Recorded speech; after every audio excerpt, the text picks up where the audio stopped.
Саламатсыңар урматтуу окуучулар. Кайрадан силер менен 8 класстын алгебра курсун окуп үйрөнүүгө арналган кезектеги сабагыбыз.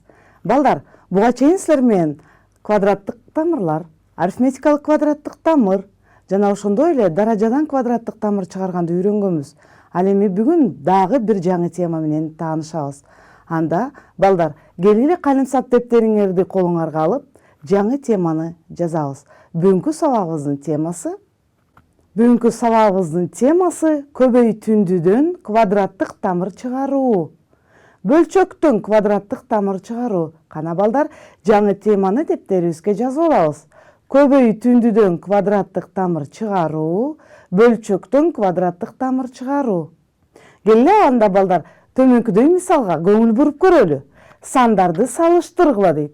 Буга чейин биз силер менен сандардын арифметикалык квадраттык тамырын тапканды үйрөнгөнбүз. Анда квадраттык тамырасына 49 көбөйтүлгөн 100дү квадраттык тамырасына 4900 кылып көбөйтүп алсам, ал эми оң жагындагысы квадраттык тамырасына 49дан арифметикалык квадрат тамыры 7, квадраттык тамырасына 100дүн арифметикалык квадраттык тамыры 10 чыга тургандыгын көрүп турасыңар. Келем балдар, квадраттык тамырасына 4900дөн чыгат бизге квадраттык тамырасына 70. Ал эми оң жагын 7-ни 10го көбөйтсөк 70 чыгат экен. Көрдүңөрбү балдар? Биз сандарды салыштырып атканда оң жагы менен сол жагы эки жагы тең бири-бирине барабар болду. Анда берилген квадраттык тамырасында 49 көбөйтүлгөн 100 менен квадраттык тамырасына 49 көбөйтүлгөн квадраттык тамырасына 100 экөө барабар экендигин көрүп турасыңар. Анда балдар, келгиле төмөнкүдөй теоремага көңүлүбүздү бурабыз. Эгерде А 0дон чоң же барабар жана Б 0дон чоң же барабар болсо, анда квадраттык тамырасына А көбөйтүлгөн Б барабар болот экен квадраттык тамырасына А көбөйтүлгөн квадраттык тамырасында Б. Терс эмес көбөйтүндүсүнүн тамыры ал көбөйтүүчүлөрдүн тамырларынын көбөйтүндүсүнө барабар. Көрдүңөрбү балдар? Жогорудагы биз силер менен сандарды салыштырып көрдүк. Ал салыштырууда терс эмес көбөйтүндүсүнүн тамыры ал көбөйтүүчүлөрдүн тамырларынын көбөйтүндүсүнө барабар экендигин көрүп турасыңар. Демек, мындан ары биз терс эмес деген санды кандай сан деп элестетебиз? Карап көрөлүчү балдар. Буга чейин силер А 0дон чоң болгон сан, бул оң сан экендигин билесиңер. А 0го барабар бул 0 саны. Ал эми так эмес барабарсыздык болуп калса, А 0дон чоң же барабар бул терс эмес сан дегенди түшүндүрөт экен. Демек, мындан ары биз терс эмес сандын көбөйтүндүсүнүн тамыры ал көбөйтүүчүлөрдүн тамырларынын көбөйтүндүсүнө барабар деп, терс эмес сан деп айтсак дагы А 0дон чоң же барабар экендигин элестетишиңер керек. Төмөндөгүдөй эки шарт аткарылыш керек. Демек, биринчиси, көбөйтүүчүлөрдүн тамырларынын көбөйтүндүсү терс эмес болуш керек экен. Балдар, көрдүңөрбү?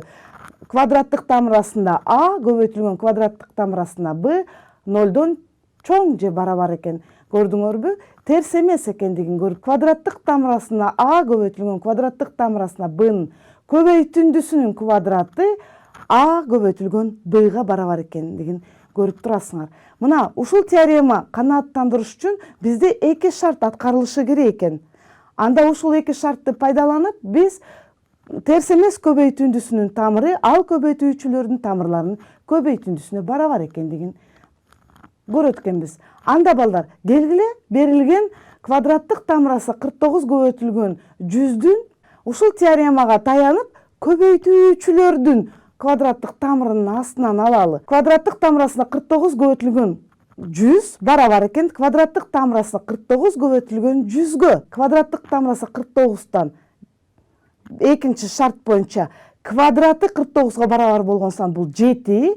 Демек, квадраттык тамырасына 7-нин квадраты, ал эми квадраттык тамырасына 100дүн бул квадраттык тамырасында 10дун квадратына барабар экендигин көрүп турасыңар. Анда шарт боюнча экөөнүн көбөйтүндүсүн ала алат экенбиз. 7 көбөйтүлгөн 10 бул 70ке барабар. Анда балдар, келгиле ушул теореманы пайдаланып төмөнкү мисалдарды чыгарып көрөлү. Квадраттык тамырасы 0,100дөн 1 көбөйтүлгөн 169 балдар. Ушул берилген көбөйтүндүнү Терс эмес көбөйтүндүсүнүн тамыры ал көбөйтүүчүлөрдүн тамырларынын көбөйтүндүсүнө барабар экендигин көрүп турасыңар. Квадраттык тамырасына 0,1 көбөйтүлгөн квадраттык тамырасына 169 барабар экен. Анда квадраттык тамырасына 0,1 0,1 арифметикалык квадраттык тамыры 0,1 барабар. Квадраттык тамырасына 169 арифметикалык квадраттык тамыры 13 барабар. Ал экөөнүн көбөйтүндүсү балдар 1,13 барабар экенин көрүп турасыңар. Анда дептериңерге жазып алгыла, мен кийинки мисалга көңүлүңөрдү бурайын. Балдар, көбөйтүүчүлөр квадраттык тамырасында 2 көбөйтүлгөн квадраттык тамырасында 32 көбөйтүүчүлөр болуп турат. Тамырларды көбөйтүүдө тамырлардын ичиндеги туюнтмаларды көбөйтүп, келип чыккан натыйжаны тамырдан чыгарсак болот. Анда балдар, тамырларды көбөйтүүдө тамырлардын ичиндеги туюнтмаларды көбөйтүп, демек 2 менен 32-ни көбөйтсөк 64 чыгат. Келип чыккан натыйжадан тамырдан чыгарсак, квадраттык тамырасына 64төн 8 чыга тургандыгын көрүп турасыңар. Көрдүңөрбү балдар? Анда ушул теоремаларды пайдаланып, биз мисалдарга колдонсок болот экен. Дептериңерге жазып алдыңарбы? Анда келе кийинки аныктамага көңүл бурабыз балдар. Эгерде А, Б жана С 0дон чоң жана барабар болсо, анда квадраттык тамырасына А көбөйтүлгөн Б көбөйтүлгөн Сны квадраттык тамырасына А көбөйтүлгөн квадраттык тамырасына Б көбөйтүлгөн квадраттык тамырасына С кылып жазып алууга мүмкүн экен. Келгиле анда төмөнкүдөй мисалга көңүлүбүздү буруп көрөбүз. Балдар, 32 менен 50 терс эмес сан. Байкадыңарбы? Эми 32 дагы 50 дагы көбөйтүүчүлөргө ажырата турган болсок, бир көбөйтүүчүсү кандайдыр бир сандын квадраты кылып ажыратып көрөлү. Балдар, карап көргүлөчү. 32 2 көбөйтүлгөн 16га барабар. Ал эми 50 2 көбөйтүлгөн 25ке барабар. Анда келгиле буларды көбөйтүүчүлөрдүн тамырлары кылып жазып алалы. Анда биринчи көбөйтүүчүбүз 2-ни 2ге көбөйтсөк, балдар, өзүңөр көрүп тургандай 4 болот. Башкача айтканда 2-нин квадраты. Анда квадраттык тамырасына 4. Экинчи көбөйтүүчү квадраттык тамырасында 16. Үчүнчү көбөйтүүчү квадраттык тамырасына 25-тин көбөйтүндүсү кылып арифметикалык квадраттык тамырларын таап көрөлү. 4 квадраттык тамырасына 4төн 2 чыгат. Ал эми квадраттык тамырасына 16дан 4, квадраттык тамырасына 25-тен 5. Бул сандардын көбөйтүндүсү 40ка барабар экен. Балдар, квадраттык тамырасына А'нын квадраты көбөйтүлгөн Б туюнтмасы берилсин. Карап көргүлөчү балдар. Силер көргөндөй квадраттык тамырасында А'нын экинчи даражасы болуп тургандыктан, бул жерде тамырдан чыга тургандыгын көрүп турасыңар.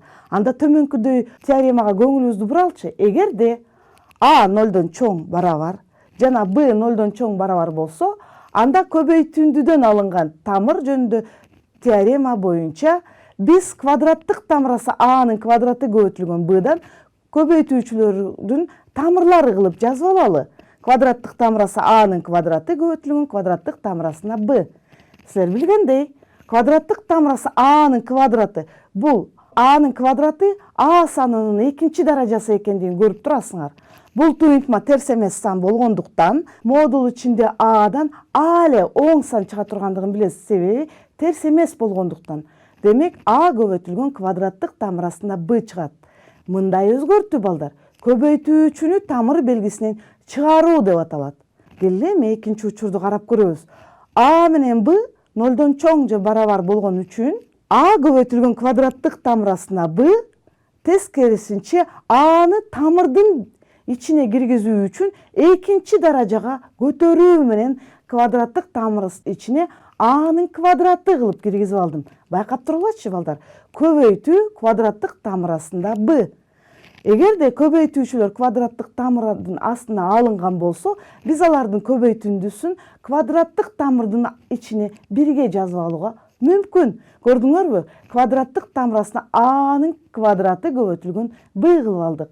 Мындай өзгөртүүнү көбөйтүүчүнү тамыр белгисинин астына киргизүү деп аталат. Квадраттык тамырасына A'нын квадраты көбөйтүлгөн Б'ны А көбөйтүлгөн квадраттык тамырасына Б кылып жазып алууга мүмкүн экен. Мындай өзгөртүүнү көбөйтүүчүнүн тамыр белгисине чыгаруу деп аталат.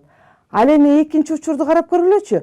А менен Б 0дон чоң же барабар, башкача айтканда терс эмес болгон учурда туюнтма А көбөйтүлгөн квадраттык тамырасына b барабар экен, квадраттык тамырасы А'нын квадраты көбөйтүлгөн b'га. Мындай учурда биз көбөйтүүчүнү тамырдын белгисин ичине киргизүү деп атайт экенбиз. Мына ушул эки шартты пайдаланып, биз төмөнкүдөй дагы мисалдарды чыгара алабыз. Келгиле анда балдар, төмөнкү берилген сандарды салыштырып көрөлү. Квадраттык тамырасына 20 жана 3 тамырасына 5ти салыштырып көрөлү. Мен силерге 2 ыкма менен салыштырганды үйрөтүп көрөйүн балдар. Жакшылап байкап көргүлөчү. Көбөйтүүчүнү тамыр белгисинин астына чыгаруу менен, анда квадраттык тамырасына 20 менен 3 көбөйтүлгөн квадраттык тамырасына 5ти көбөйтүүчүнү тамыр белгисинин астына чыгаруу менен аткарып көрөлү. Анда жогоруда берилген аныктама боюнча А менен Б терс эмес болгон учурда деп мен силерге үйрөттүм. Көбөйтүүчүнү квадраттык тамырасынан чыгарууга мүмкүн. Анда 20-ны көбөйтүүчүлөргө ажыраталы. Бул 4 көбөйтүлгөн 5ке ажырайт. Анда балдар, квадраттык тамырасына 4 көбөйтүлгөн 5ти көбөйтүүчүлөрдүн квадраттык тамырасында алсак, квадраттык тамырасында 4төн 2, ал эми квадраттык тамырасында 5 өзү калат. Демек, квадраттык тамырасына 20дан 2 көбөйтүлгөн квадраттык тамырасында 5 чыга турганын көрүп турасыздар. Балдар, бул эки санды салыштырып көрөлү. Жакшылап байкап көргүлөчү. Квадраттык тамырасында 5 окшош радикалдар деп коебуз. Себеби экөө тең квадраттык тамырасында 5 болуп турат. Окшош радикалдар болсо, балдар, 2 менен 3тү салыштыруу жетиштүү. 2 менен 3тү салыштырсак, 3 чоң экендигин көрүп турасыздар. Анда берилген сандардан квадраттык тамырасында 20, 3 көбөйтүлгөн квадраттык тамырасына 5тен кичине. Көрдүңөрбү балдар? Мен көбөйтүүчүнү тамыр белгисинин астынан чыгаруу менен аткардым. Келгиле экинчи ыкма. Көбөйтүүчүнү тамыр белгисинин астына киргизүү менен аткарып көрөлү. Демек, ушул эки эле санды салыштыралы. Көбөйтүүчүнү тамыр белгисинин астына киргизүү үчүн мен 3 көбөйтүлгөн квадраттык тамырасына 5ти карайын. Анда балдар, көбөйтүүчү 3тү квадраттык тамырасына киргизип көрөйүн. Демек, 3тү экинчи даражага көтөрөм. 3түн квадраты 9. Демек, квадраттык тамырасына 9 көбөйтүлгөн квадраттык тамырасына 5. Көбөйтүүчүлөрдү квадраттык тамырдын ичине көбөйтүндү кылып жазып алууга мүмкүн. Демек, квадраттык тамырасында 45 болот экен. Көрдүңөрбү балдар? Анда квадраттык тамырасында 20 менен квадраттык тамырасында 45ти салыштыралы.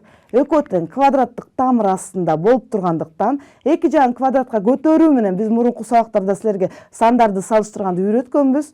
20 менен 45ти салыштыра турган болсом, 45 чоң экендигин көрүп турасыңар. Анда берилген санда квадраттык тамырасында 20 менен 3 көбөйтүлгөн квадраттык тамырасына 5ти салыштырууда 3 квадраттык тамырасына 5 чоң экендигин көрүп турасыңар. Мынакей балдар, биз сандарды салыштырууда 2 ыкма менен чыгардык. Биринчи ыкмасында көбөйтүүчүнү тамыр белгисинин астынан чыгаруу менен, экинчи ыкмада көбөйтүүчүнү тамыр белгисинин астына киргизүү менен эки санды салыштырууда квадраттык тамырасында 20, 3 көбөйтүлгөн квадраттык тамырасына 5тен кичине экендигин көрүп турасыңар. Көрдүңөрбү балдар? Мына ушундай ыкмаларды пайдаланып биз сандарды салыштыра алабыз. Анда келгиле төмөнкүдөй үлгүнү пайдаланып көбөйтүүчүлөргө ажыратып көрөлү балдар. Бул кантип көбөйтүүчүлөргө ажыратып калгандыгын мен силерге көрсөтүп кетейинчи. 9 деген 3түн квадраты, ал эми А квадраттык тамырасына А'нын квадраты балдар. Бул учурда эки туюнтманын квадраттарынын айырмасы кыскача көбөйтүүнүн формуласы боюнча 2 кашаага ажырайт балдар. Биринчиси эки туюнтманын айырмасы жана суммасынын көбөйтүндүсүнө. Карап көргүлөчү балдар. Анда 3 минус квадраттык тамырасында А көбөйтүлгөн 3 плюс квадраттык тамырасында А. Башкача айтканда эки туюнтманын айырмасы жана суммасынын көбөйтүндүсүнө ажырады. Көрдүңөрбү? Байкагыла, А терс эмес сан. Көрдүңөрбү? Ушул үлгүнү пайдаланып берилген туюнтманы көбөйтүүчүлөргө ажыратып көрөлчү. 25 минус А. Кыскача көбөйтүүнүн формуласы боюнча силер көргөндөй жогорку үлгүнү пайдаланып 5 минус квадраттык тамырасында А, экинчи көбөйтүүчүбүз 5 плюс квадраттык тамырасында А. Башкача айтканда 25 минус А 5 жана квадраттык тамырасында А'нын айырмасы жана суммасынын көбөйтүндүсүнө барабар экен. Көрдүңөрбү балдар? Мына ушул үлгүнү пайдаланып силер көбөйтүүчүлөргө ажырата алат экенсиңер. Келгиле анда дагы төмөнкүдөй бөлчөктөрдү кыскартып көрөлү. А терс эмес сан балдар. Жакшылап карап көрөлүчү, бөлчөктү кыскартуу үчүн биз берилген бөлчөктүн алымын көбөйтүүчүлөргө ажыратып көрөлү. Карагылачы балдар, жогорудагы мисалды пайдаланып, мен азыр көбөйтүүчүлөргө ажыратам. 25 минус А бул эки туюнтманын айырмасы жана суммасынын көбөйтүндүсүнө барабар. Башкача айтканда 5 менен квадраттык тамырасына Анын айырмасы жана суммасынын көбөйтүндүсүнө барабар экенин көрүп турасыңар. Анда алымында бөлүмүн 5 плюс квадраттык тамырасына Ага кыскартып жиберсек, бизде чыгат экен 5 минус квадраттык тамырасында Ага. Көрдүңөрбү балдар? Мына ушундай эрежелерди пайдаланып, үлгүнү пайдаланып көбөйтүүчүлөргө ажырата алат экенбиз. Жана ошондой эле ошол көбөйтүүчүлөргө ажыратуунун жардамы менен биз бөлчөктөрдү кыскарта алат экенбиз. Анда келгиле, силер дептериңерге жазып алдыңар деп ойлойм. Төмөнкүдөй дагы бөлчөктөргө көңүл буруп көрөлү балдар. Биз силер менен квадраттык тамырасынан бөлчөктү чыгарууну да үйрөнүшүбүз керек. Келгиле, мен силерге эки мисал бердим, карап көрөлүчү. Квадраттык тамырасына 49-дан 9 канча чыгат болду экен? Демек, 49-дан 9 деген бөлчөктүн тамырасынан чыгаралы. Квадраттык тамырасына 7-ден 3-түн квадраты экендигин билебиз. Анда квадраттык тамырасына 7-ден 3-төн квадратынан 7-ден 3 чыгат. Көрдүңөрбү балдар? Ал эми экинчи бөлчөктү көңүл буруп көрөлү. Квадраттык тамырасы 49-дан квадраттык тамырасында 9 болуп турат. Эгерде мен алымынан дагы, бөлүмүнөн дагы квадраттык тамырасынан чыгара турган болсом, 7-ден 3-кө барабар экендигин көрүп турасыңар. Карагачы балдар, бөлчөктөрдүн квадраттык тамырасында чыгарууда биз квадраттык тамырасына 49-дан 9, квадраттык тамырасына 49-дан квадраттык тамырасына 9-га барабар экендигин көрүп турабыз. Ал бизге 7-ден 3-кө барабар. Көрдүңөрбү балдар? Анда келе мен төмөнкүдөй теоремага көңүлүңөрдү бурайын. Балдар, эгерде алымы терс эмес, ал эми бөлүмү оң болгон бөлчөктүн тамыры алымынан алынган тамырды бөлүмүнөн алынган тамырга барабар экендигин көрүп турасыңар. Биз силерге мисалдар менен чыгарып бере алдым. Демек, эгерде А 0дон чоң же барабар, Б 0дон чоң болсо, анда квадраттык тамырасына Б'дан А, бул квадраттык тамырасына Б'дан квадраттык тамырасына Ага барабар болот экен. Бул учурда эки шарт канааттандырыш керек экен. Демек, алымынан дагы, бөлүмүнөн да алынган тамырлар терс эмес сандар болуш керек экен балдар. Экинчи учуру квадраттык тамырасы Б'дан квадраттык тамырасы Анын квадраты Б'дан Ага барабар экен. Мына ушул эки шартты пайдаланып, биз төмөнкүдөй маселени чыгарып көрөлү балдар. Келелечи. Биринчи квадраттын аянты 72 см квадратка барабар экен балдар. 72 см квадратка барабар. Анда биз квадраттын аянтын табууда s барабар a квадрат экендигин билебиз. Анда анын жагын таап көрөлүчү балдар. Эгерде анын жагы x деп ала турган болсом, x-тин квадраты 72ге барабар. Келгиле, x 0дон чоң болуш керек. Жактары болгондуктан x 0дон чоң. Анда бул учурда биз x барабар квадраттык тамырасына 72. Көрдүңөрбү? X оң маанисин алышыбыз керек экен. Квадраттык тамырасына 72 экен. Ал эми экинчи квадраттын аянты 2 см квадратка барабар. Балдар, эгерде анын жагын y дей турган болсом, анда y-тин квадраты 2ге барабар деп алам. Келе бул учурда дагы жагын таап көрөлү y-ти. Ал учурда дагы y 0дон чоң шартын канааттандырыш керек. Анда y квадраттык тамырасында 2 болот. Мына балдар, мен силерден сурап атам. Биринчи квадраттын жагы экинчи квадраттын жагынан канча эсе чоң? Ал үчүн биз канча эсе чоң экендигин билиш үчүн биз биринчи квадраттын жагын экинчи квадраттын жагына бөлүп көрөлү. Бул учурда карагылачы, квадраттык тамырасына 72 бөлүнгөндө квадраттык тамырасына 2 болуп калды. 72ден квадраттык тамырасынан чыкпайт так. Бөлчөктүн эрежесин пайдаланып, алымынан да бөлүмүнөн да квадраттык тамыр алууга болот экендигин билем. Бөлчөктүн алымынан да бөлүмүнөн дагы тамыр чыгара турган болсок, анда аларды жалпы Б'дан А кылып жазып алууга мүмкүн экен. Анда келе берилген касиетти пайдаланып, квадраттык тамырасына 2ден 72 кылып жазып алайын балдар. Мына көрдүңөрбү? Анда 72-ни 2-ге бөлсөм, квадраттык тамырасына 36 болот. Квадраттык тамырасына 36дан 6 чыга тургандыгын көрүп турасыңар. Анда балдар, биринчи квадраттын аянты 72 см квадрат, экинчи квадраттын аянты 2 см квадрат болгондо, биринчи квадраттын жагы экинчи квадраттын жагынан 6 эсе чоң экендигин. Мына көрдүңөрбү балдар? Биз силер менен көбөйтүндүдөн жана бөлчөктөн квадраттык тамыр чыгарууну үйрөндүк. Анда ушул алган билимиңерди сабагыңарда пайдаланып, көндүмдөрүңөрдү калыптандырасыңар деген ойдомун. Келин анда кийинки сабактан жолугушканга чейин саламатта калгыла.